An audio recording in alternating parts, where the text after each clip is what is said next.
येईना सक पण माझं दैवत केलंय पक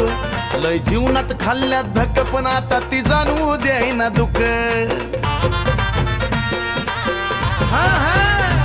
तरी कामाला येईना सक पण माझं दैवत केलंय पक लय जीवनात खाल्ल्यात धक पण आता ती जाणवू द्यायना दुःख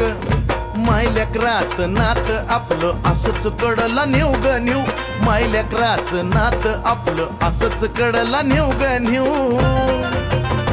अन मग येडाई माझा जीव ग जीव येडाई माझा जीव हा येडाई माझा जीव ग जीव येडाई माझा जीव हे